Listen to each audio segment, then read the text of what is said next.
Hello students. तुम में से बहुत सारे स्टूडेंट्स कह रहे थे कि स्टीरियो आइसोमेरिन पे वन शॉट वीडियो बना दीजिएगा। तो फिलहाल आज मैं देख रहा हूँ, कोशिश कर रहा हूँ स्टीरियो आइसोमेरिन का वन शॉट यानी ज्योमेट्रिकल आइसोमेरिन पर बनाने के लिए। तो पहले मैं स्टीरियो आइसोमेरिन को बता दूँ। स्टीरियो आइसोमेरिन में क्या होता है कि समझ लीजिए, जब तक कि अगर तुम्हारा कोई भी स्ट्रक्चरल का पार्ट मौजूद है तो समझ लीजिए कि उसमें कभी भी स्टीरियो आइसोमेरिज नहीं हो सकता। जैसे मान लीजिए कोई कंपाउंड है, जैसे कि वो तुम्हारा जो है chain position, functional, metamerism, ring chain, tautomerism, अगर इनमें से कोई भी एक एग्जाम्पल उसमें आता है तो इसका मतलब है कि वो एग्जाम्पल जो है तुम्हारा स्टीरियो आइसोमेरिज के फिर नहीं देखेंगे। अब ये स्टीरियो आइसोमेरिन के लिए, स्टीरियो आइसोमेरिन के देखने के लिए होल स्ट्रक्चरल जो है कैसा होना चाहिए? एब्सेंट होना चाहिए। Structural must be absent. सारा का सारा स्ट्रक्चरल कैसा होना चाहिए? एब्सेंट होना चाहिए। ये तुम्हें श्योर हो जाना चाहिए। अब ये दो टाइप का होता है, एक होता है कन्फर्मेशनल, कन्फर्मेशनल होता है, और एक होता है तुम्हारा कन्फिग्रेशनल आइसोमेरिज्म। ठीक है। कन्फर्मेशनल का मतलब होता है जो कि बॉन्ड के रोटेट करने से बनता है। जैसे तुमने देखा होगा Fischer projection, Newman projection, sawhorse projection, ये सभी बॉन्ड के अराउंड रोटेट करने से बनते हैं।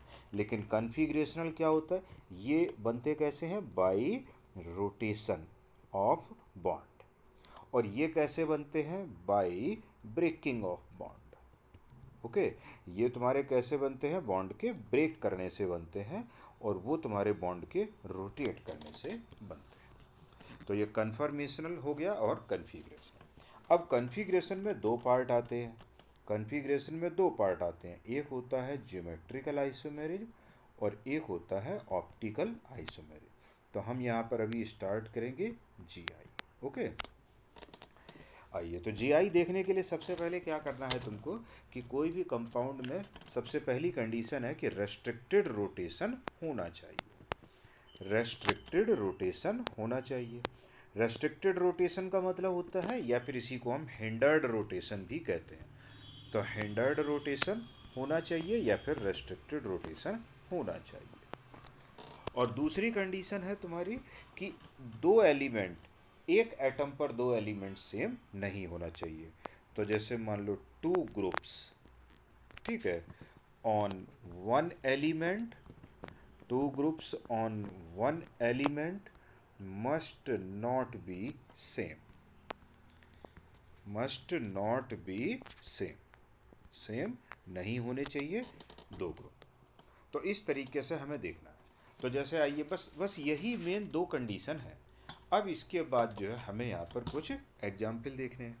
तो जैसे मान लीजिए एग्जाम्पल्स लेते हैं। तो एग्जाम्पल्स में देखें तो सबसे पहले मान लीजिए जैसे H, और ये रहा CH3, और ये रहा डबल बॉन्ड, और ये H और CH3। तो तुम ध्यान से देखो कि यहाँ से यहाँ कार्बन, इस कार्बन पर दोनों एलिमेंट या ग्रुप सेम नहीं है, और साथ ही साथ में रोटेशन भी रेस्ट्रिक्टेड है। और इस डिस्टेंस को हम कहेंगे L1, और इस डिस्टेंस को हम कहेंगे L2। तो तुम समझ सकते हो कि L1 बराबर L2 नहीं है, और साथ ही साथ में L2 is greater than L1 है। तो याद रखो, जब दो ग्रुप की डिस्टेंस चेंज होगी तो इसका मतलब है कि वो कंपाउंड जो है सिस और ट्रांस कहे जाएंगे। तो जैसे तुमने यहाँ पर दो सिमिलर ग्रुप की डिस्टेंस कैसी है? कम है, तो ये सिस हो जाएगा। और अगर मैं इसमें ये बना दूँ इस तरीके से कि जैसे मान लो यहाँ CH3 कर दूँ और यहाँ H कर दूँ, तो ये कैसा हो जाएगा? ट्रांस हो जाएगा। तो ये तुम्हारा स्ट्रक्चरल सॉरी जियोमेट्रिकल आइसोमेरिज में सिस और ट्रांस हम यहाँ से बना सकते हैं। आइए दूसरे टाइप का एग्जाम्पल देखते हैं। जैसे मान लो HC, और तुमने यहाँ Cl लिखा, और ये रहा हाइड्रोजन, और यहाँ पर CH3। तो यहाँ पर भी ये Gi शो करने की सारी कंडीशन को पूरा कर रहा है, तो ये सिस हो गया। और साथ ही साथ में यहाँ पर डबल बॉन्ड C और CH3 और H। तो this is actually known as the trans. Okay. आइए एक और एग्जाम्पल देखते हैं इसी तरीके से। मान लो तुमने ऐसा लिख दिया CH, और यहाँ पर H, और डबल बॉन्ड H और CH3। तो अब तुम देख सकते हो कि ये कंपाउंड तुम्हारा GI शो नहीं करेगा। क्यों नहीं शो करेगा? क्योंकि ये जो दो ग्रुप हैं ये तुम्हारे कैसे हैं? Same group. दोनों ग्रुप कैसे हैं? सेम ग्रुप हैं। और जब ग्रुप तुम्हारे दोनों सेम हैं तो ये कंपाउंड फिर GI शो नहीं करेगा। क्योंकि इस भाई H और H की डिस्टेंस कितनी है? जितनी भी होगी, अगर हम इस H और CH3 को पलटेंगे तो H और H के बीच का डिस्टेंस तो चेंज नहीं होगा ना। तो इसका मतलब है कि ये GI शो नहीं करेगा। आइए सेम तरीके से हम ऐसे देख लेते हैं। जैसे मान लो तुमने साइक्लिक कंपाउंड लिया। अब साइक्लिक कंपाउंड लिया तो H और CH3, और ये भी तुम्हारा H और CH3, तो ये कैसा हो गया? सिस। और फिर तुमने यहाँ पर बना दिया H और CH3, और ये हो गया CH3 और H। तो यहाँ पर H और H की डिस्टेंस कम है तो सिस हो गया, H और H की डिस्टेंस ज़्यादा है तो कैसा हो गया? ट्रांस हो गया। ओके। आइए हम कुछ और एग्जाम्पल भी यहाँ पर देख सकते हैं, कुछ यूनिक एग्जाम्पल। तो ये तुम्हारा, तो कुछ यूनिक एग्जाम्पल देखते हैं, ठीक है। तो जैसे मान लीजिए एक डिफरेंट टाइप का कि इस बार मैंने 3 ग्रुप लगाए हैं, एक मिथाइल, ये और ये, और मैं इसमें पूछूं कि कितने इसके ज्योमेट्रिकल आइसोमर्स बनेंगे, तो इसका मतलब है कि सबसे पहले मैं यहाँ पर पॉसिबिलिटीज को लेता हूँ। तो सबसे पहली मैंने पॉसिबिलिटी क्या ली कि तीनों के तीनों CH3 कहाँ है? अबव द प्लेन है, तो मैंने ये अबव द प्लेन बना दिया। और फिर तुम देखोगे यहाँ पर कि इसमें से एक CH3 बिलो द प्लेन कर दो। हिट एंड ट्रायल मेथड है, डायरेक्ट फार्मूला कुछ नहीं लगेगा, तो तुमने ये बना दिया। और फिर तुमने सोचा कि सर दो जो है ग्रुप हम क्या करते हैं? बिलो द प्लेन कर देते हैं। जैसे मैंने तुम्हें ये दो बिलो द प्लेन करके दिखाया, और ये रहा तुम्हारा अबव द प्लेन। तो ध्यान से देखना, फर्स्ट ये मान लिया, ये सेकंड और थर्ड। और तुम ध्यान से देखो कि थर्ड वाली मॉलिक्यूल को अगर तुम बैक साइड से देखोगे तो तुम ध्यान से देखो तो सेकंड ही दिखाई देगा। इसका मतलब है कि सेकंड एंड थर्ड कैसा है? सेम है। तुम देख लो, थर्ड को तुम बैक साइड से देखोगे तो दो एबव दिखाई देंगे, तो सेकंड में देख लीजिए दो एबव है, एक ये है और एक ये है। और जब तुम थर्ड को बैक साइड से देखोगे तो ये क्या दिखाई देगा? बिलो। तो ये देखिए बिलो दिखाई दे रहा है। इसका मतलब है कि ये दोनों कैसे हैं? सेम। तो इसका जो आंसर हो जाएगा वो हो जाएगा 2 GI आ जाएगा आंसर, ठीक है। आइए स्टूडेंट्स और देखते हैं थोड़ा।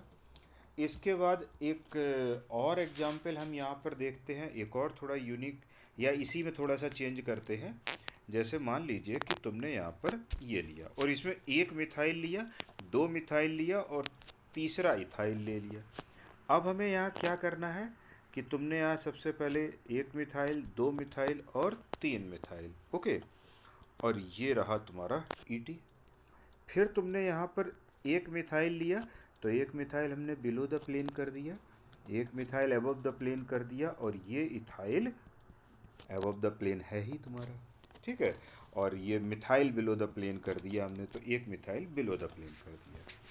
और फिर तुम ध्यान से देखिए यहाँ पर, तो जब तुम एक बिलो द प्लेन करने की बारी आई तो तुमने एक बार मिथाइल को किया, अब एक बार तुम इथाइल को भी करोगे बिलो द प्लेन। तो ये लीजिए इथाइल को बिलो द प्लेन कर दिया और बाकी दोनों मिथाइल को अबव कर दिया। तो अब देखिए, और इसके बाद जैसे ही तुम अगली पॉसिबिलिटी लोगे कि तीन अबव, सॉरी, दो बिलो द प्लेन करोगे, तो तुम कोई भी दो बिलो द प्लेन कर लो, चाहे तुम दोनों मिथाइल बिलो द प्लेन कर लो, चाहे तुम एक मिथाइल एक इथाइल कर लो, कुल मिला के तुमको ये मॉलिक्यूल सेम रिपीट होता हुआ नज़र आ जाएगा। दो बिलो द प्लेन तुमने यहाँ पर दो तुमने लिए अबव द प्लेन, तो ये तुम्हारा किससे रिपीट हो रहा है? इस सेकंड वाले से रिपीट हो रहा है, ठीक है। तो कुल मिला के टोटल ज्योमेट्रिकल आइसोमर्स कितने बनेंगे यहाँ पर? 3। तो 3 ज्योमेट्रिकल आइसोमर्स बन जाएंगे, ओके। आइए इसके बाद क्वेश्चन नंबर 7 देखते हैं। तो 7 में हम एक और चीज़ लेंगे, यहाँ पर एक मिथाइल ले लिया, एक इथाइल ले लिया और एक आइसोप्रोपाइल। अगर तुम यहाँ पॉसिबिलिटी बनाओगे तो सबसे पहले एक मिथाइल अबव द प्लेन, ये भी इथाइल भी अबव द प्लेन, तो सारे अबव द प्लेन। तो इथाइल और अच्छा दो मिथाइल कर दिए, तो एक काम करते हैं ये इथाइल कर देते हैं, ये इथाइल कर देते हैं, और ये है तुम्हारा, नहीं इथाइल तो हो ही गया है तुम्हारा, तो ये आइसोप्रोपाइल कर देते हैं। तीनों ग्रुप अलग कर दिए। तो अब क्या होगा, एक मिथाइल तुमने लिया, फिर ये तुमने इथाइल लिया, और ये लिया तुमने आइसोप्रोपाइल, ठीक है, और ये तुमने मिथाइल। तो एक पॉसिबिलिटी तो तीनों अबव द प्लेन लिए। दूसरी पॉसिबिलिटी तुमने कहा कि हम सर मिथाइल एक बिलो द प्लेन करेंगे। जब एक बिलो द प्लेन करोगे तो उसमें तुम्हारे सामने तीन पॉसिबिलिटी बन रही है, देख रहे हो तुम, तीन पॉसिबिलिटी बन रही है। एक बार तुमने मिथाइल को बिलो द प्लेन किया, फिर तुम एक बार जो है इथाइल को बिलो द प्लेन करोगे, तो ये देखिए मैंने इथाइल को बिलो द प्लेन कर दिया है, और ये तुम्हारा रहा आइसोप्रोपाइल एज इट इज। और एक बार तुम isopropyl group below the plane करोगे, तो जैसे मैंने देखिए isopropyl group below the plane कर दिया, और ये रहा तुम्हारा इथाइल एज इट इज, और ये इथाइल, ये सॉरी मिथाइल, इसको नहीं लिख रहा है, मिथाइल एज इट इज रहा। तो अब तुम यहाँ पर ये देखिए कि तीन ये और चार, चार ज्योमेट्रिकल आइसोमर्स बन गए। अब इसके अलावा और कोई भी पॉसिबिलिटी अगर तुम लेते हो तो वो यहीं कहीं ना कहीं से रिपीट हो जाएगी। तो चार ज्योमेट्रिकल आइसोमर्स। तो इस तरीके से हिट एंड ट्रायल मेथड होता है। हालांकि बाद में आगे जब आएंगे तो हमारे पास एक फॉर्मूला है, लेकिन थोड़ा सा लिमिटेशन आ जाती है, तो वो फार्मूला भी हम तुमसे डिस्कस करेंगे कि कहाँ पर वो फार्मूला कब अप्लाई होता है। आइए एक और ऐसा ही यूनिक सा बढ़िया सा क्वेश्चन देखते हैं, वो भी देख लेते हैं। Question number 8। ओके, जैसे मान लीजिए कि हेक्सामिथाइल साइक्लोहेक्सेन है, तो ये रहा तुम्हारा हेक्सामिथाइल साइक्लोहेक्सेन। तो सबसे पहली पॉसिबिलिटी है तुम्हारी कि तुमने सारे के सारे methyl group above the plane कर दिए, तो ये देखिए मैंने अबव द प्लेन कर दिए सारे। फिर तुमने दूसरी पॉसिबिलिटी लिया, दूसरी पॉसिबिलिटी क्या लिया, तुमने बिलो द प्लेन लिया, एक बिलो द प्लेन कर दिया, तो ये देखिए हमने एक बिलो द प्लेन कर दिया, ठीक है। फिर तुमने क्या किया, दो बिलो द प्लेन कर दिया, तो दो बिलो द प्लेन करने में हमने ये लिया एक पॉसिबिलिटी ये लिया, और दो बिलो द प्लेन कर दिया, दो बिलो द प्लेन। फिर तुमने यहाँ देखा कि सर तीन बिलो द प्लेन कर देते हैं, तो तीन बिलो द प्लेन करने में हमने ये लीजिए तीन below the plane. Hit and trial method है, बार बार समझ लो, हिट एंड ट्रायल मेथड है। तीन बिलो द प्लेन कर दिया। फिर तुमने कहा कि सर चार बिलो द प्लेन करते हैं, लेकिन चार बिलो द प्लेन करने में कोई फ़ायदा ही नहीं है, सारी चीज़ें रिपीट हो जाएंगी, क्योंकि चार वाला भाई एक बिलो द प्लेन, दो बिलो द प्लेन, तीन बिलो द प्लेन, चार में तो रिपीटेशन होना स्टार्ट हो जाएगा। अब तुम देखो कि जब तुमने सारे के सारे अबव किए तो एक ही पॉसिबिलिटी बनेगी, जब तुमने एक बिलो द प्लेन किया तो भी एक ही पॉसिबिलिटी बनेगी, लेकिन जब तुम दो बिलो द प्लेन कर रहे हो तो कौन से दो बिलो द प्लेन कर रहे हो ये मैटर करेगा। तो सबसे पहले तुमने 1 2 बिलो द प्लेन किया, अब तुम 1 3 बिलो द प्लेन कर दो, देख लो नया चीज़ बन गया 1 3 बिलो द प्लेन। और फिर तुमने इसके बाद जो है तुमने सोचा कि लाओ 1 4 बिलो द प्लेन कर देते हैं, तो ये देखिए 1 4 बिलो द प्लेन कर दिया। अब इसमें जो है तीन जब तुमने बिलो द प्लेन किए तो एक बार तो तुम 1 2 3 बिलो द प्लेन कर दिए, और एक बार तुम क्या कर सकते हो कि 1 2 का 4 बिलो द प्लेन कर दिए। कौन कौन से कर दिए, 1 2 4 बिलो द प्लेन कर दिए। और तीसरी बार जो पॉसिबिलिटी है तुम्हारी वो कर सकते हैं हम 1 3 5 बिलो द प्लेन कर देते हैं, तो ये रहा तुम्हारा 1 3 5 बिलो द प्लेन। तो इस तरीके से 1 2 3 4 5 6 7 8, तो 8 ज्योमेट्रिकल आइसोमर्स बन जाएंगे। ओके, तो इस तरीके से तुम्हारे 8 ज्योमेट्रिकल आइसोमर्स यहाँ पर क्रिएट हो जाएंगे। तो ये तुम्हारे इस तरीके से कुछ कंपाउंड्स हो जाते हैं। आइए अगले टाइप का केस देखते हैं, जीआई में 9 नंबर। अब ऐसा जीआई में देखते हैं केस कि अदर देन कार्बन, जहाँ पर कार्बन मेन चेन में नहीं है, अदर देन कार्बन जीआई देखते हैं, ठीक है।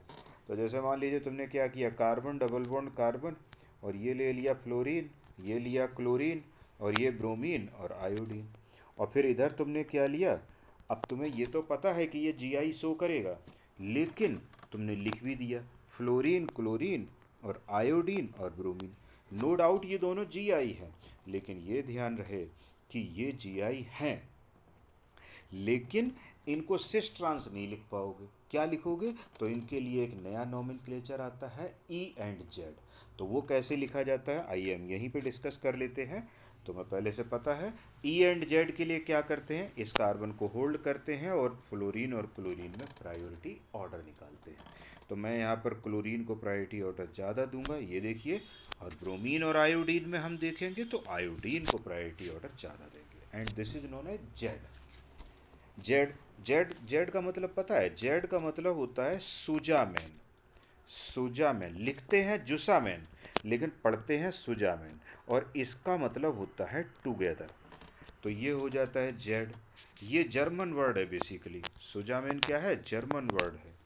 और अगर हम ई की बात करें तो ई है तुम्हारा, ई का मतलब ये भी जर्मन वर्ड है। तो ई है तुम्हारा एंटगीगन।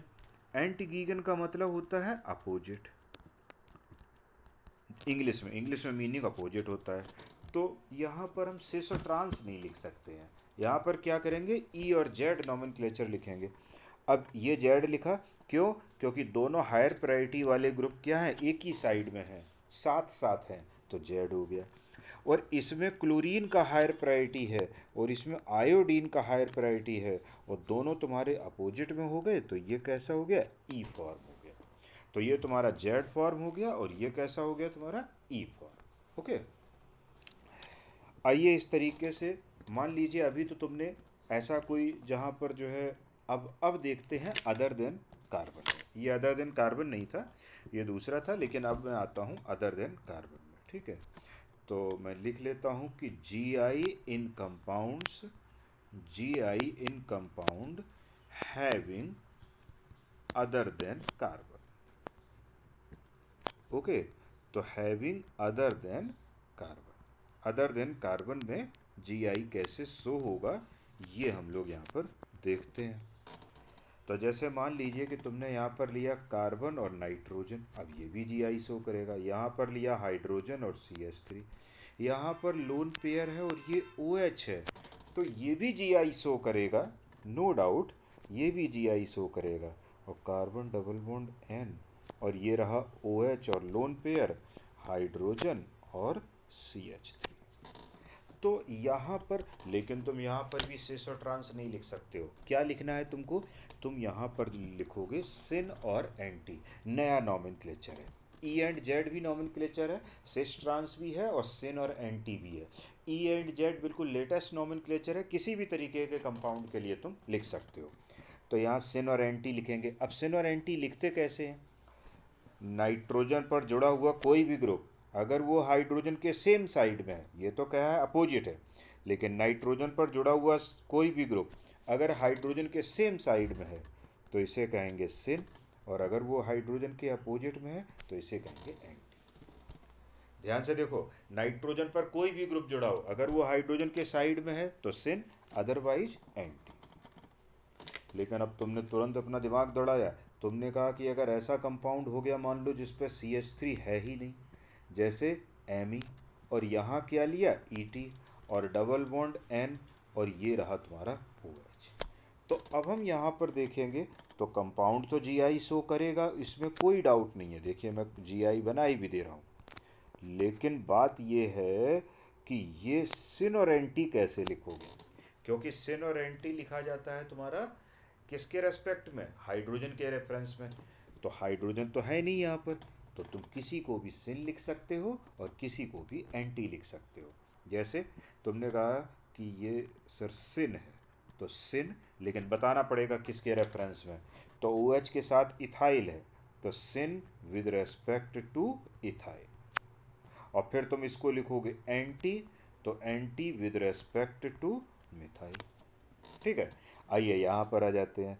तो ओ OH के साइड सेम साइड में मिथाइल है, तो तुम लिखोगे सिन विद रेस्पेक्ट टू मिथाइल, और इधर लिखेंगे तुम anti with respect two ethyl. Okay, तो ये तुम्हारा हो जाएगा सिन और एंटी लिखने का तरीका। अगर हाइड्रोजन है तो सभी लोग इसको सिन कहेंगे, इसको एंटी कहेंगे, लेकिन हाइड्रोजन नहीं है तो अपने इंटरेस्ट के अकॉर्डिंग सिन और एंटी बोल सकते हो। आइए यहाँ पर थोड़ा दो क्वेश्चन देखते हैं। Total number of carbon, total number of carbon atom, ठीक है। For a compound, for a compound, है ना, for to show, for to show GI कितने होने चाहिए बताइए। जीआई के लिए मिनिमम कार्बन एटम कितने, टोटल नंबर ऑफ कार्बन मतलब मिनिमम कार्बन, तो मिनिमम का मतलब कितने होने चाहिए, तो आपका आंसर पता है, जीरो। क्यों जीरो, आइए देखिए एक और एग्जाम्पल देखिए 12 नंबर में। यहाँ पे तुमने एन डबल बॉन्ड एन, और ये तुमने ओ एच लगाया और ये लोन पेयर, और यहाँ तुमने ओ एच लगाया और यहाँ लोन पेयर। ये भी कंपाउंड जीआई शो करेगा, क्योंकि एक में अलग अलग है, दोनों ओ एच सेम साइड में है तो सिन, और एक एलिमेंट पर दो ग्रुप सेम नहीं होने चाहिए, तो नहीं है यहाँ पर। और दूसरा लगाएंगे नाइट्रोजन, नाइट्रोजन ओ एच और लोन पेयर, और ये रहा लोन पेयर और ये रहा ओ एच। तो जब दोनों ओ एच सेम साइड में है तो इसको कहेंगे हम सिन, और जब दोनों ओ एच अपोजिट में है तो इसे हम कहेंगे एंटी। तो एक तो सिन और एंटी सीख गए, और टोटल मिनिमम कार्बन एटम किसी भी कंपाउंड को अगर हम जीआई शो करना चाहें तो कितने चाहिए तुमको, उसके लिए मिनिमम कार्बन जीरो होना चाहिए। और एक और क्वेश्चन इसी बिहाफ पर देखेंगे।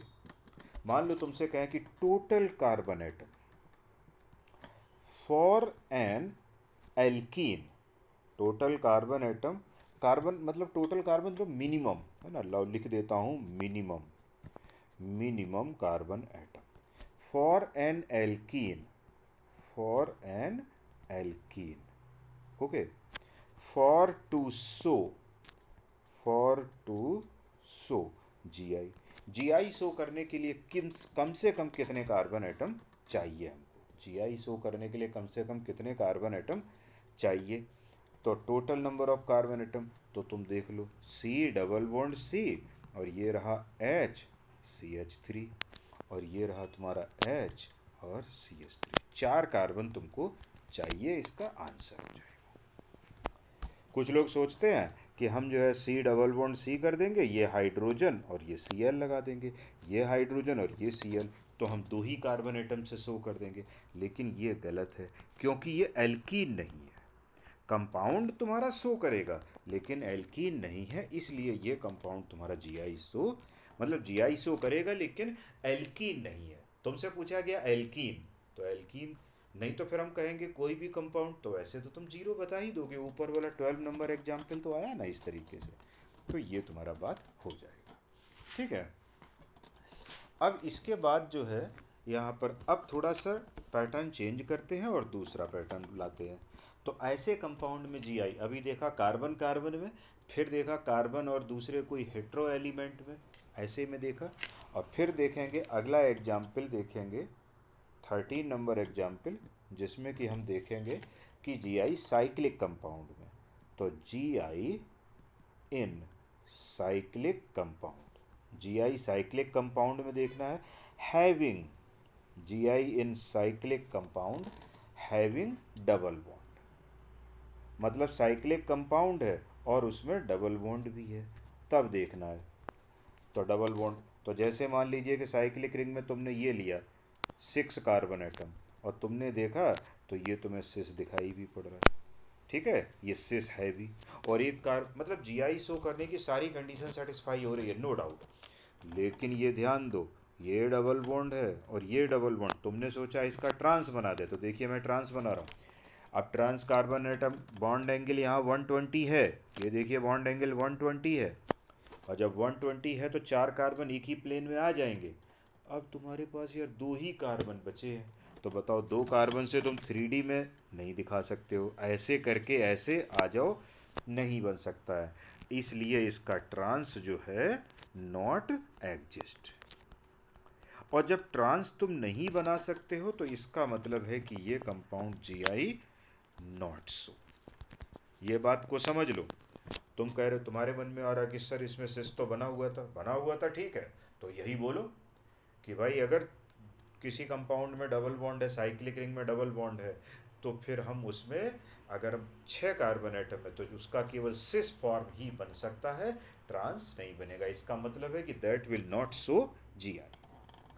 तो तुमने सोचा कि कितने कार्बन एटम चाहिए, तो हम यहाँ पर कर देते हैं 8 कार्बन, और जब तुम 8 कार्बन एटम चाहिए तो यहाँ पर देखिए 8 कार्बन एटम, और जब ये रहा हाइड्रोजन और हाइड्रोजन और दिस और ये, अब हमारे पास बहुत सारे कार्बन एटम है जिससे कि हम जीआई शो कर सकते हैं।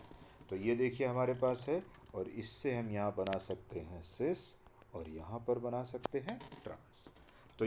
तो इसका मतलब है कि जीआई अगर कभी भी हमें किसी साइक्लिक रिंग में देखनी है तो कम से कम कार्बन एटम कितने होने चाहिए, जो है 8, less than 8 not so GI, not so GI. या फिर तुम ये कहो कि उनका जो है सिस ओनली एग्जिस्ट, क्या कह सकते हो कि सिस ओनली एग्जिस्ट, ट्रांस उनका एग्जिस्ट नहीं करेगा। लेकिन 8 कार्बन एटम में 8 से 11 कार्बन में अगर तुम साइक्लिक रिंग में चले जाते हो तो जीआई शो करेगा, नो डाउट। हमने 8 से ही शुरू कर दिया, लेकिन अभी भी एक बात है कि अभी भी सिस की स्टेबिलिटी ज़्यादा होगी ट्रांस से। तो but cis is more stable, cis is more stable than trans. Okay. और अगर जो है 12 एंड ग्रेटर देन 12 कार्बन, 12 और 12 से ज़्यादा अगर कार्बन एटम हो तो फिर इसका मतलब है कि जीआई शो तो करेगा ही, नो डाउट, वो तो पहले ही कह चुके हैं, but trans is more stable than cis. तो but trans is more stable, trans is more stable than cis, ये है। तो इस तरीके से हम बता सकते हैं जब जीआई तुम्हारी किसी भी साइक्लिक रिंग में है तो क्या कंडीशन होनी चाहिए, वो हम तुम्हें बता दिया है। Okay, no problem. आइए अब इसके बाद एक अलग टाइप का एग्जाम्पल लेते हैं जिसमें कि ज्योमेट्रिकल आइसोमेर एक से, मान लो ऐसा कोई कंपाउंड है कि एक से ज़्यादा डबल बॉन्ड है, ठीक है, तो एक से ज़्यादा डबल बॉन्ड है। तो जी I in compounds, G I in compound having having more than one, having more than one double bond, having more than one double bond। तो हम यहाँ पर अगर एक से ज़्यादा डबल बॉन्ड है तब देखेंगे। तो जैसे मान लीजिए H, ये रहा तुम्हारा CH3, single bond CH, double bond CH, single bond CH, double bond CH और सिंगल बॉन्ड CH। अब देखिए एक इसमें यूनिट जीआई की ये है, एक यूनिट जीआई की ये है, और एक यूनिट जीआई की तुम्हारी ये है, और टोटल 2 है। अब इसका भी तुम सिस बनाओगे और ट्रांस बनाओगे, और इसका भी तुम सिस बनाओगे और ट्रांस बनाओगे, और अब तुम इसमें कॉम्बिनेशन बना लो तो सिस सिस सिस ट्रांस, और ट्रांस सिस और ट्रांस ट्रांस, तो टोटल इसमें 4 हो जाते हैं तुम्हारे ज्योमेट्रिकल आइसोमर्स। ओके। लेकिन साइमल्टेनियसली 4, लेकिन एक यहाँ पर बात और है, क्योंकि सिस ट्रांस एंड ट्रांस सिस दोनों कैसे हैं, सेम कंपाउंड है, दोनों कैसे हैं, सेम है। और जब दोनों कंपाउंड सेम है तो फिर ये कंपाउंड में टोटल 3 जीआई, तो 4 जीआई आंसर नहीं होगा, आंसर क्या होगा, 3 जीआई हो जाएगा। ओके। अच्छा, इसके बाद मान लीजिए तुमने ऐसा कंपाउंड ले लिया CH3 single bond CH, double bond CH, single bond CH, double bond CH, single bond C, एक second, double bond CH, single bond C2H5। और अगर तुमने ऐसा कर दिया तो यहाँ पर भी 2 यूनिट हैं, देख लो, एक यूनिट ये है जीआई की, एक यूनिट ये है, लेकिन कंपाउंड कैसा है, अनसिमेट्रिकल है, कंपाउंड कैसा है, अनसिमेट्रिकल है। और जब अनसिमेट्रिकल कंपाउंड है तो इसके हम 4 कॉम्बिनेशन बनाएंगे, सिस और सिस और सिस और ट्रांस, और फिर बनाएंगे ट्रांस और सिस। ओके। और चौथा कॉम्बिनेशन बनाएंगे ट्रांस और ट्रांस, 4 कॉम्बिनेशन बनाएंगे। और ये भी ध्यान रखो कि सिस ट्रांस और ट्रांस सिस ये दोनों यहाँ पर सेम नहीं होंगे, तो टोटल जो है कितने हो जाएंगे, 4 जीआई हो जाएंगे। हालांकि इन सभी के अपने पास डायरेक्ट फॉर्मूले होंगे। फॉर्मूले क्या है, आइए मैं यहाँ पर हम फॉर्मूला भी देख लेते हैं। तो calculation of GI, calculation of GI. ठीक है, तो जीआई की कैलकुलेशन। तो सबसे पहले हमें यहाँ देखना है कि कंपाउंड, पहला पहला पॉइंट कि कंपाउंड कैसा है, अनसिमेट्रिकल है। ओके, तो व्हेन कंपाउंड इज अनसिमेट्रिकल, तो जब कंपाउंड तुम्हारा अनसिमेट्रिकल है तो फिर इसका मतलब जब कंपाउंड तुम्हारा अनसिमेट्रिकल है तो यहाँ पर देखेंगे तो टोटल जीआई, टोटल जीआई, तो 2 की power n, where n number of GI unit, GI unit, या तुम यहाँ पे कह सकते हो क्या, डबल बॉन्ड, है ना, जीआई यूनिट कह दो या फिर डबल बॉन्ड। भाई जीआई यूनिट में क्या होगा, डबल बॉन्ड भी आएगा, साइक्लिक रिंग भी आएगी, तो वो सब चीज़ें होंगी, तो फिलहाल तुम कह सकते हो। और दूसरा पॉइंट क्या है कि जब कंपाउंड क्या है, सिमेट्रिकल, तो हो सकता है कि कंपाउंड इज सिमेट्रिकल। ओके, और कंपाउंड अगर सिमेट्रिकल है तो याद रखें कि टोटल जीआई तो क्या हो जाएगा, 2 की power n minus one plus 2 की पावर p माइनस वन। और p क्या है, p बराबर n by two when n is even. Okay, और p बराबर n plus one by two when n is odd. तो तुम यहाँ पर ये फॉर्मूले अप्लाई करके तुम देख सकते हो, जो तुमने ऊपर लगाया है उसमें देख सकते हो और बता सकते हो कि जीआई उसके कितने बनेंगे, डायरेक्ट फार्मूला लगा करके कर सकते हो। तो तुम यहाँ पर तुम्हें डायरेक्ट फार्मूला लगाना है और कुछ नहीं। ठीक है। अच्छा, अब इसके बाद एक ऐसा क्वेश्चन बताते हैं जहाँ पर जो है क्वेश्चन पूछ लिया जाता है कई बार इस तरीके से। तो मैं यहाँ पर पहले उसमें आता हूँ 17 नंबर केस पर। 70, अब 17 नंबर केस में क्या है, मान लीजिए, एक सेकंड रुकना, 17, तो 17 नंबर केस में क्या है कि मान लीजिए कि तुमसे कहा गया है कि ऐसा, क्या कहा गया, जैसे मान लो हाइड्रोजन और C डबल बॉन्ड O और CH3, और तुमने यहाँ पर लिया H2NOH, इसका नाम क्या है, हाइड्रोक्सिल अमीन, हाइड्रोक्सिल अमीन। ओके, तो हाइड्रोक्सिल अमीन, तो ये क्या करेगा, वाटर को इलिमिनेट करेगा, और HCCH3 डबल बॉन्ड N और OH।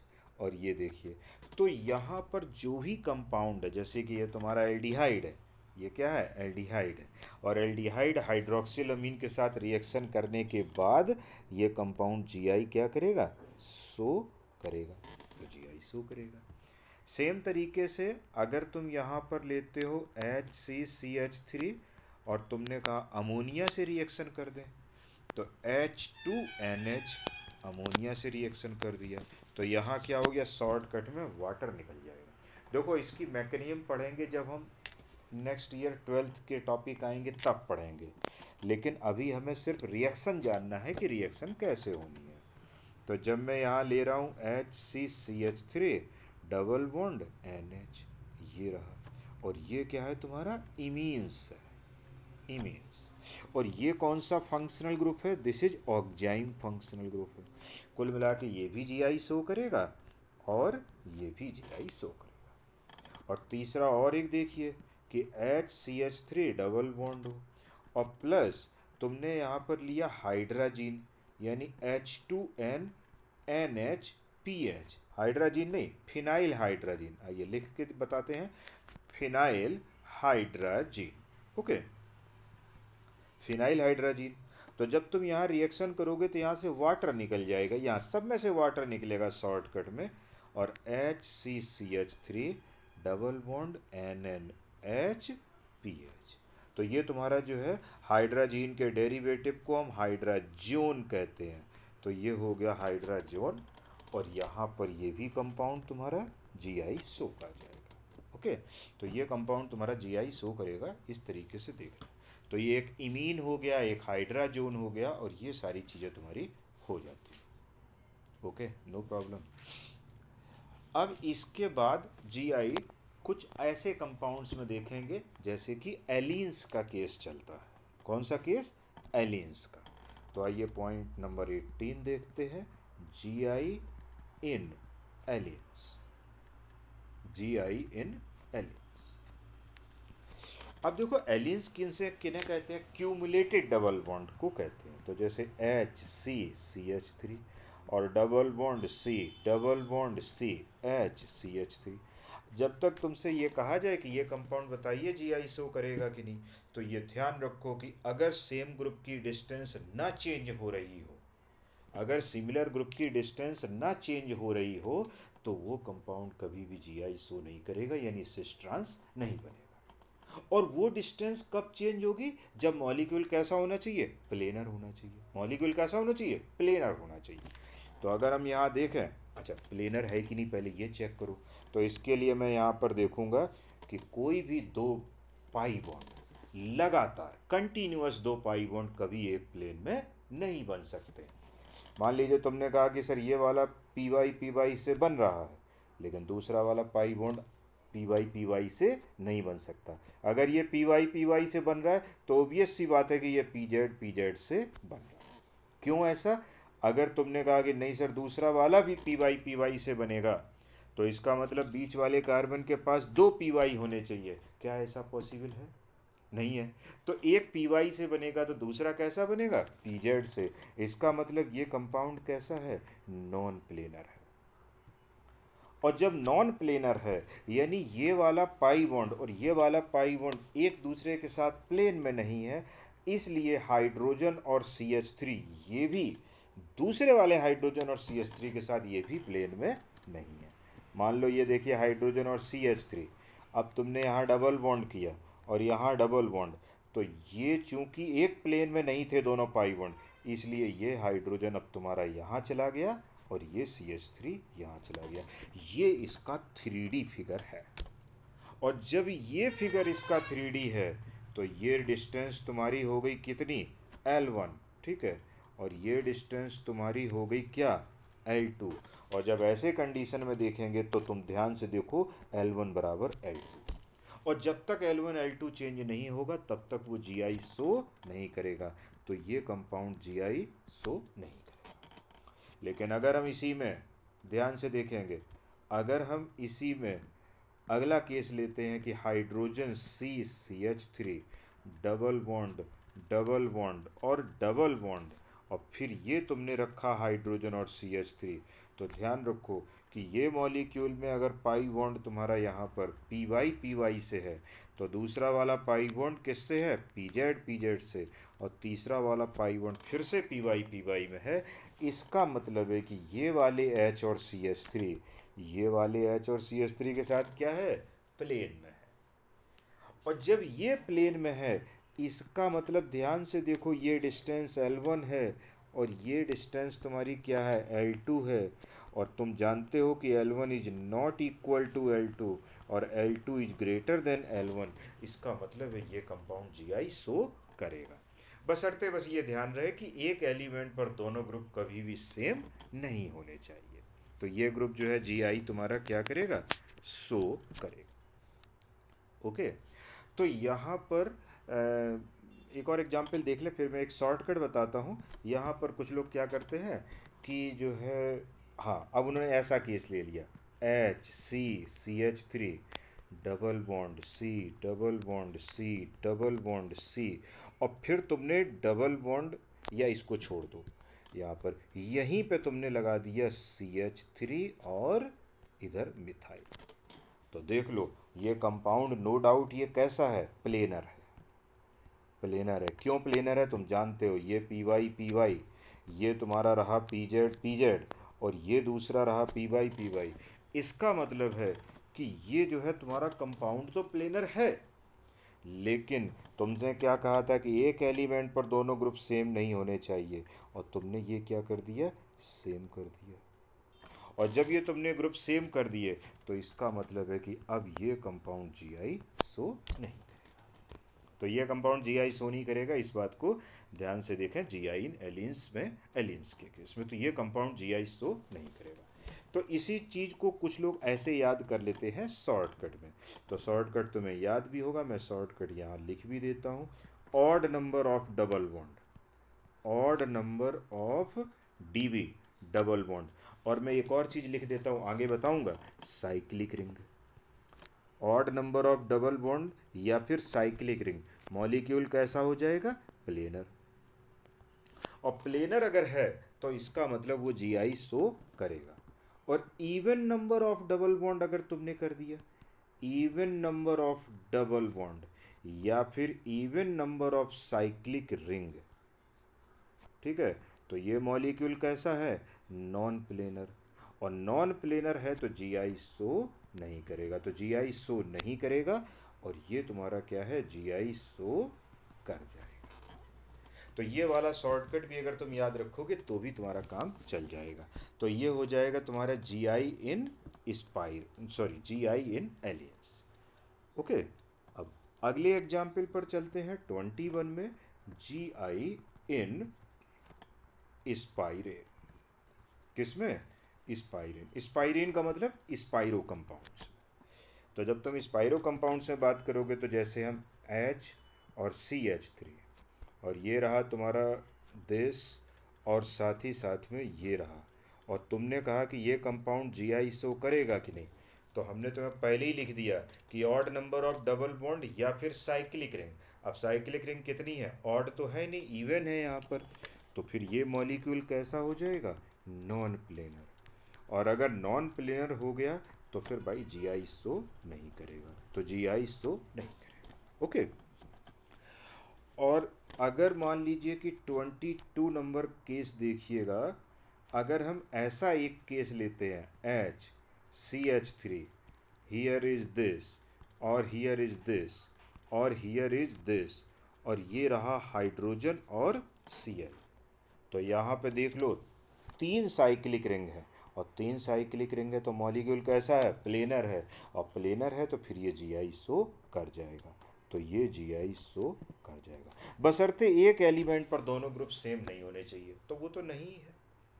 तो कुछ लोग तो ऐसे याद कर लेते हैं, कुछ लोग इसको एक और तरीके से कहते हैं कि भाई साइक्लिक रिंग को डबल बॉन्ड से रिप्लेस कर दो। और ऐसा भी ध्यान रखो, किसी भी डबल बॉन्ड से किसी भी साइक्लिक रिंग को डबल बॉन्ड से रिप्लेस नहीं करेंगे, केवल सिमेट्रिकल साइक्लिक रिंग को डबल बॉन्ड, सिमेट्रिकल का मतलब है जहाँ ऊपर पार्ट और नीचे पार्ट सेम है, अगर ऐसा कंडीशन आ जाए तो इस साइक्लिक रिंग को हमने डबल बॉन्ड मान लिया, और डबल बॉन्ड मान लिया तो 2 डबल बॉन्ड हो गए, और 2 डबल बॉन्ड का मतलब मॉलिक्यूल कैसा हो गया, नॉन प्लेनर, और नॉन प्लेनर है तो फिर समझ लो जीआई शो नहीं करेगा।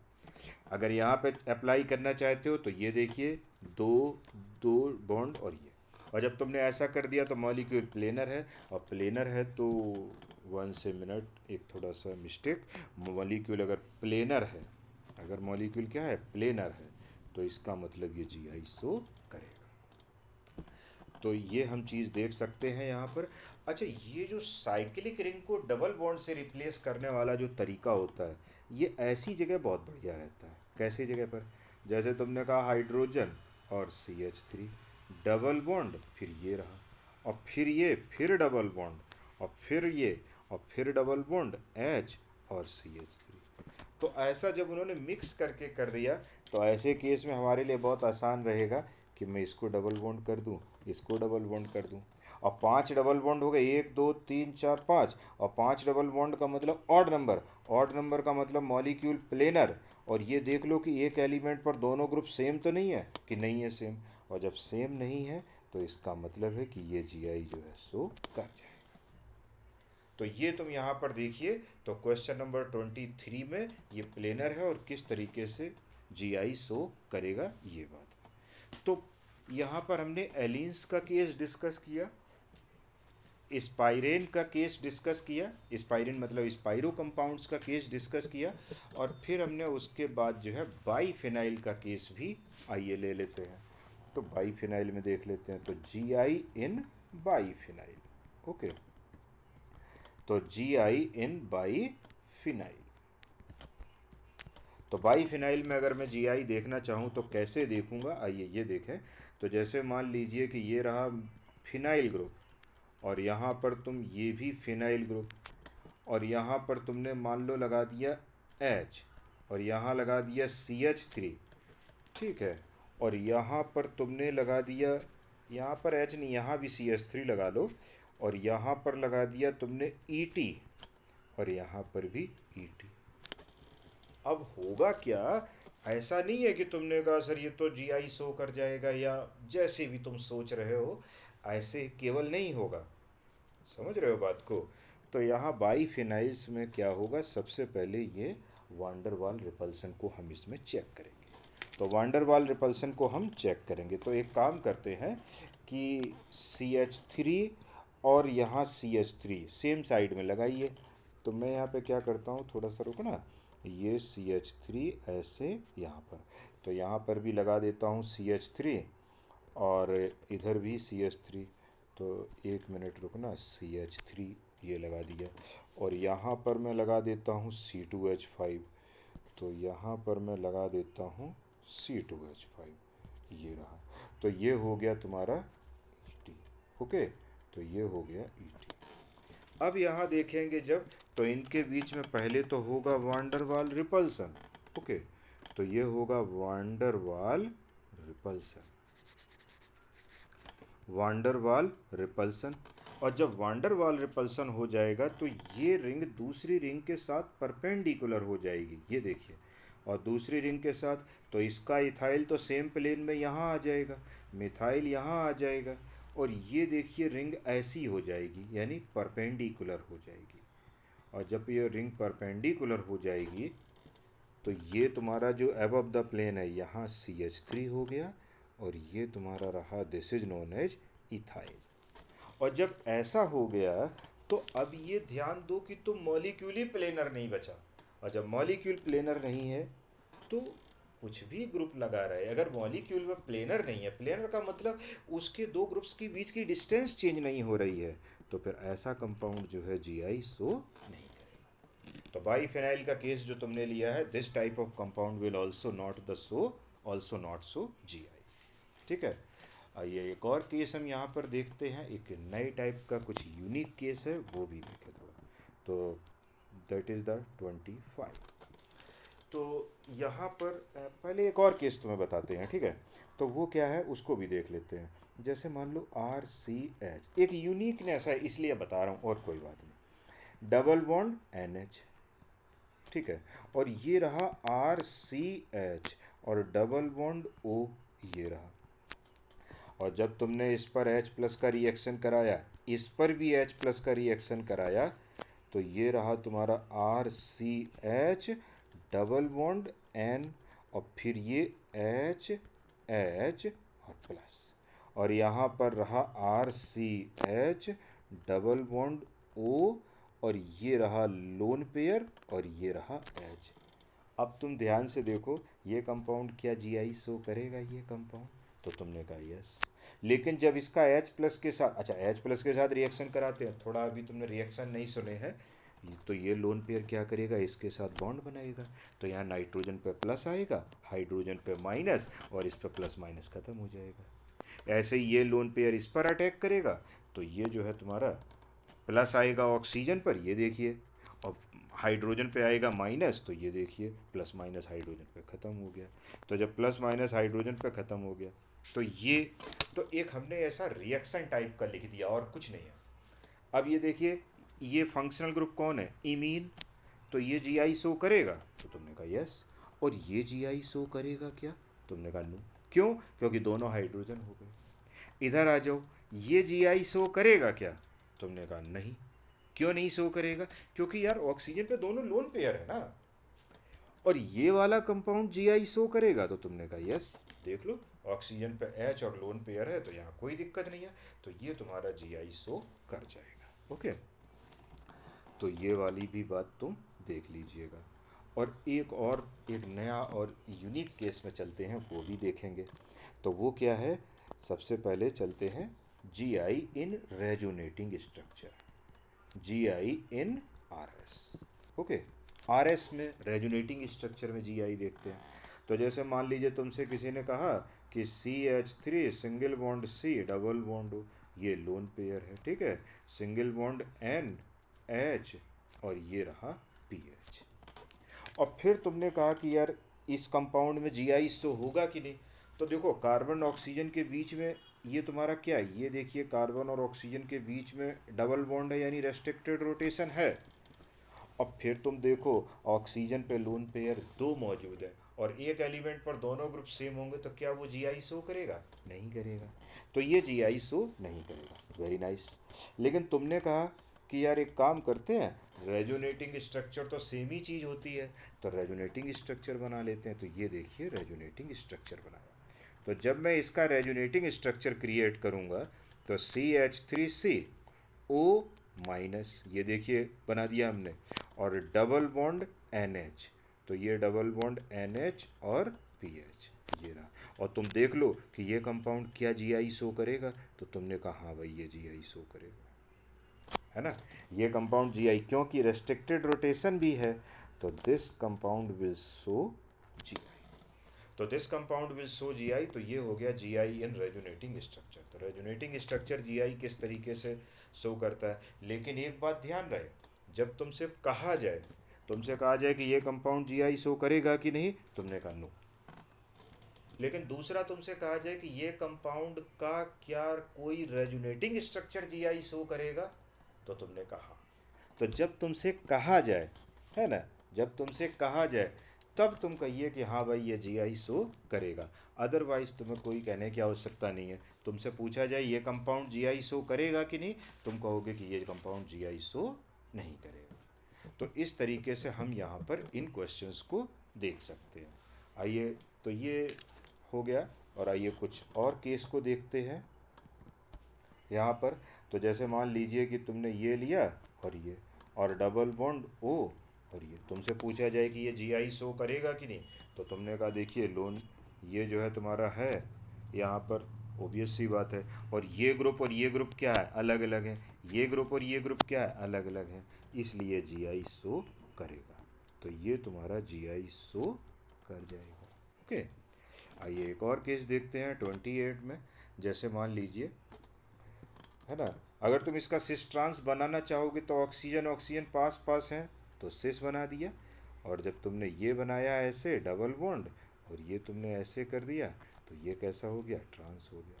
तो कोई दिक्कत वाली बात नहीं है। इस तरीके से ये कंपाउंड जो है जीआई तुम्हारा शो कर जाएगा। ठीक है। इसी तरीके से एक और केस देखिए। जैसे ये रहा तुम्हारे सामने, और ये कंपाउंड जीआई शो करेगा कि नहीं। ये रुक जाओ ना जरा, ये कंपाउंड, वन से मिनट। तो ये कंपाउंड तुमसे कहा कि जीआई शो करेगा कि नहीं, तो तुमने कहा भाई ये कंपाउंड जीआई नहीं शो करेगा, क्योंकि ओबियस सी बात है, ये दोनों ग्रुप भी सेम है, ये दोनों ग्रुप भी सेम है, और एक एलिमेंट पर अगर दो सेम ग्रुप होंगे तो वो जीआई शो नहीं करेगा। लेकिन अगर हम देखें 29 में, तुमसे कहें कि यार ये ग्रुप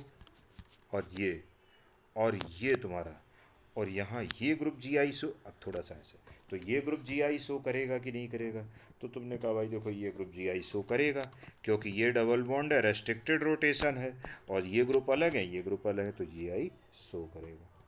लेकिन अगर हम 30 नंबर की बात करें, तो तुमसे कहा गया ये डबल बॉन्ड, और फिर तुमसे कहा गया दिस और दिस, ये जीआई शो करेगा कि नहीं। तुमने कहा देखो रोटेशन तो रेस्ट्रिक्टेड है, लेकिन यार ये ग्रुप और ये ग्रुप क्या है, सेम है, तो ये जीआई शो नहीं करेगा। लेकिन याद रहे कि जीआई शो नहीं करेगा, बिल्कुल सही बात है, लेकिन with respect to double bond. Double bond मतलब डीबी, डबल बॉन्ड के अराउंड देखना है तुम्हें कि ये जीआई शो करेगा या फिर नहीं। लेकिन अगर तुमने कहा कि जीआई जो है ये जीआई जो है विद रेस्पेक्ट टू, ध्यान से देखो तुम अगर, तो भाई यहाँ पर ये भी तो देखो साइक्लिक रिंग भी में भी तो, साइक्लिक रिंग में भी तो रेस्ट्रिक्टेड रोटेशन है, और जब रेस्ट्रिक्टेड रोटेशन है तो ये एच है और ये एच है, तो एक बार दोनों एच सेम साइड में कर दिए तो सिस, अदरवाइज ट्रांस, तो इसका मतलब जीआई शो करेगा। तो जीआई शो करेगा विद रेस्पेक्ट टू रिंग। तो रिंग के अराउंड में तो ये शो करेगा, लेकिन डबल बॉन्ड के अराउंड में ये जीआई शो नहीं करेगा। ठीक है। आइए एक और केस देखते हैं, वो भी थोड़ा अच्छा केस है, उसको भी देख लेते हैं। तो जैसे मान लो कि तुमने यहाँ पर दिस, और फिर इसके बाद जो है, इसके बाद ये रहा, और इसके बाद एक और रिंग लगा दी तुमने, 3 रिंग लगा दी। यहाँ टर्सरी ब्यूटाइल ग्रुप, यहाँ भी टर्सरी ब्यूटाइल ग्रुप लगाए, सब जगह टर्सरी ब्यूटाइल ग्रुप लगाई, तो बहुत ज़्यादा रेस्ट्रिक्टेड रोटेशन, बहुत ज़्यादा वांडरवाल रिपल्सन लगने लगा। और यहाँ पर लगा दिया, मैं यहाँ थोड़ा कलर चेंज कर देता हूँ, तो हाइड्रोजन, और यहाँ पर तुमने लगाया हाइड्रोजन, यहाँ CH3 और यहाँ CH3। तो तुम ध्यान से देखो कि ये वाला जो वांडरवाल रिपल्सन होगा, ये भी रिपल्सन होगा, ये भी रिपल्सन होगा, और ये भी रिपल्सन होगा। तो this is known as the van der Waal repulsion. और जब रिपल्सन वांडरवाल हो जाएगा तो बीच वाली रिंग और दोनों रिंग के साथ कैसी हो जाएगी? परपेंडिकुलर। क्यों? क्योंकि वांडरवाल रिपल्सन से बचने के लिए वो रिंग कैसी हो जाएगी? परपेंडिकुलर। और जब रिंग परपेंडिकुलर हो जाएगी तो मैं अगर इनको नाम कर देता हूँ A, B एंड C, तो याद करो A एंड B कैसा है? परपेंडिकुलर। या फिर तुम कह सकते हो नॉट प्लेनर रिंग। और B एंड C कैसी है रिंग? ये भी परपेंडिकुलर है। लेकिन A एंड C कैसी है? तो ये तुम्हारी हो जाएगी प्लेनर रिंग। और जब तुम्हारी ये रिंग प्लेनर हो जाएगी तो ध्यान रखो कि यहाँ से हाइड्रोजन L1, ठीक है, और ये तुम्हारा जो डिस्टेंस है हाइड्रोजन से यहाँ तक, कौन सा डिस्टेंस? ये मैं यहीं पे लिख देता हूँ, और यहाँ पर दिस L2। तो ध्यान रखें कि ये डिस्टेंस चेंज हो रही है, तो this compound will show Gi। तो ये भी कंपाउंड Gi शो करेगा, क्योंकि हाइड्रोजन हाइड्रोजन के बीच में तुम देख रहे हो ध्यान से कि डिस्टेंस जो है चेंज हो रही है। तो इस तरीके से ये भी कंपाउंड Gi शो करेगा। ओके, अब इस तरीके से तुम इसके पीछे कोई भी क्वेश्चन कर सकते हो, और फिर हम तुम्हें जो है इस तरीके से तुम यहाँ बना सकते हो। और Gi के सारे केस तुम्हारे जितने भी हैं, फर्स्ट टाइम वाले जो केस हैं, वो एग्जाम्पल हमने तुम्हें सारे करा दिए हैं। ठीक है, एक अगर ऐसा क्वेश्चन आता है, मान लो 32, जैसे 3 double bond CH3 single bond CH, double bond CH, single bond CH, double bond CH, single bond CH, double bond CH, और सिंगल बॉन्ड C2H5। तो ये कंपाउंड कैसा है? अनसिमेट्रिकल है। कैसा है तुम्हारा कंपाउंड? अनसिमेट्रिकल है। और जब अनसिमेट्रिकल है और यूनिट कितने हैं? तो एक यूनिट ये है, एक यूनिट ये है, और एक यूनिट ये है। तो 3 यूनिट हैं जिनके अराउंड वो Gi शो करेगा। तो टोटल अगर हम Gi की बात करेंगे तो कितना हो जाएगा? 2 की पावर 3, और यहाँ 8 Gi बनेंगे। तुम्हें हमने फार्मूला बता दिया, आप डायरेक्ट फार्मूला लगाना सीख लो। तुमने कहा सर कौन कौन से 8 बनेंगे? तो पहले वाला सेस ट्रांस शो करेगा, दूसरा वाला यूनिट सेस ट्रांस, तीसरे वाला यूनिट सेस ट्रांस, और अब इनके कॉम्बिनेशन बना देंगे। तो बीच वाले को ले लो सेस सेस सेस, तो यहाँ पर cis cis, cis trans, trans cis, और ये हो गया तुम्हारा ट्रांस ट्रांस। फिर बीच वाले को ट्रांस ले लो, ट्रांस ट्रांस ट्रांस ट्रांस। अब यहाँ इन दोनों को cis cis, cis trans, trans cis, और ये रहा ट्रांस ट्रांस। तो टोटल 8 Gi जो बनेंगे, वो कौन से 8 Gi होंगे, इस बात को समझ लीजिएगा। तो इस तरीके से हम नंबर ऑफ Gi निकाल करके उसके आंसर्स भी निकाल सकते हैं। ठीक है, तो ये तुम्हारा हो जाएगा सारा का सारा केस इस तरीके से। तो सारे के सारे जो यूनिक और बिगनिंग केस थे वो हमने सारे तुमको करा दिए हैं। अब मैं तुम्हें यहाँ पर एक क्वेश्चन कराई दे रहा हूँ, वो क्वेश्चन भी थोड़ा सा देख लीजिए, या फिर क्वेश्चन बाद में करेंगे। पहले तुम एक काम करिए, या करा ही लेता हूँ, IIT में क्वेश्चन आ चुका है। ठीक है, तो IIT में क्वेश्चन आ चुका है कि C5H10 number of total isomers, ठीक है, नंबर ऑफ टोटल आइसोमर्स किसके? C5H10 के। तो C5H10 में तो सबसे पहला कंपाउंड काम क्या करोगे? DU निकालोगे। DU 1 है तो इसका मतलब डबल बॉन्ड है या फिर साइक्लिक रिंग है। और डबल बॉन्ड है तो इसमें बना लो, तो 1 2 3 4 5, एक नंबर पे डबल बॉन्ड लगा दिया, 1 2 3, 2 नंबर पे डबल बॉन्ड लगा दिया तुमने, फिर ये नंबर पे डबल बॉन्ड दिस दिस, फिर यहाँ पे कर दिया ऐसे, और फिर देखिए यहाँ पर और यहाँ ऐसे बना दिए। और फिर जब तुमने डबल बॉन्ड दो नंबर पे रखा तो भी यहाँ एक पॉसिबिलिटी है। तो 5 इसके बनेंगे टोटल स्ट्रक्चरल आइसोमर्स। लेकिन तुम जब ध्यान से देखोगे तो ये जीआई ये कंपाउंड जो है जीआई शो नहीं करेगा, ये शो नहीं करेगा जीआई। ये तुम्हारा जीआई शो करेगा तो इसको हम दो काउंट करेंगे। ये जीआई शो नहीं करेगा, ये भी जीआई, क्योंकि दोनों हाइड्रोजन है ना एक एंड पर, और यहाँ पर दो मिथाइल है तो ये भी जीआई शो नहीं करेगा। तो 5 6 हो गए, तो 6 जीआई। ठीक है, इंक्लूडिंग ज्योमेट्रिकल, यहाँ ऑप्टिकल की कोई बात नहीं की है, हालांकि यहाँ ऑप्टिकल शो भी नहीं कर रहा है ये कोई भी, ये ऑप्टिकल कोई भी शो नहीं कर रहे हैं। लेकिन अभी तक हमने जीआई पढ़ा है, तो टोटल आइसोमर्स इंक्लूडिंग जीआई, तो 6 तो ये हो गए। अब आ जाते हैं कि डबल बॉन्ड है तो साइक्लिक रिंग भी हो सकती है। ओके, तो साइक्लिक रिंग देख सकते हैं। तो साइक्लिक रिंग में हम सबसे पहले 5 मेंबर्ड बना लेंगे, फिर 4 मेंबर्ड बनाएंगे, फिर 3 मेंबर्ड बनाएंगे इस तरीके से ऐसे, और फिर तुम 3 मेंबर्ड में बनाओगे ये, और फिर तुम 3 मेंबर्ड में बनाओगे दिस। तो तुम ध्यान से देखो 5 तो बन रहे हैं, लेकिन ये जीआई भी शो करेगा, ये जीआई भी शो करेगा। तो एक ये सिस बन गया और एक तुम्हारा ये ट्रांस बन गया। तो ये ध्यान रखना कि देखो यहाँ पर ऑप्टिकल भी शो करेगा, लेकिन हमने जीआई की केवल बात की है, तो 6 जीआई हो गया। तो तुमसे हम कहेंगे टोटल नंबर ऑफ आइसोमर्स, है ना, isomers including GI, not OI, stereo नहीं बोला है, इंक्लूडिंग जीआई। तो जीआई के लिए कितने हो जाएंगे, 6 + 6 दैट इज 12। तो 12 जीआई यहाँ पर जो है क्रिएट हो जाएंगे। ये तुम यहाँ पर बता सकते हो अच्छे तरीके से।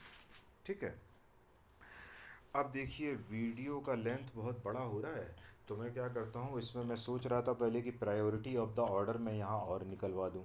तो प्रायोरिटी ऑर्डर ऑफ द अभी नहीं निकला है, तो प्रायोरिटी ऑर्डर के लिए तुम्हें थोड़ा वेट करना पड़ेगा, मैं अगला वीडियो डालता हूँ। लेकिन फ़िलहाल जो है इसको तुम रिवाइज करिए, ये एक रिवीजन क्लास हो गया। क्वेश्चंस वगैरह तुम्हें अब किसी भी बुक से तुम अपना कर लीजिएगा, या जो हमने लिखाई है नोट्स में उनसे करिएगा, और इसको आगे कंटिन्यू करिए। मैं नेक्स्ट वीडियो में जो है क्या करूँगा तुमको कि एक तो कौन से कंपाउंड जीआई शो करेंगे इसके कुछ एग्जाम्पल लाएंगे, और साथ ही साथ में मैं दूसरा एग्जाम्पल लाऊंगा कि कितने जीआई किसके बनेंगे, इसके लिए कोई एग्जाम्पल कुछ एग्जाम्पल कराऊंगा। और तीसरा प्रायोरिटी ऑफ द ग्रुप्स कैसे निकालते हैं ई एंड जेड नॉमेनक्लेचर पर, इसका एक वीडियो में शॉर्ट वीडियो बनाने की कोशिश करूँगा 1 शॉट में। तो ये समझ लीजिएगा, और फिर कोई दिक्कत है तो हमको लिखिएगा। ओके, तो ये सारा का सारा तुम्हारा हो गया, ये देख लीजिए, इसको अपना रिवाइज कर लीजिएगा और फिर हमको लिखिएगा। कोई दिक्कत है तो हमको लिखिएगा। Okay, thank you.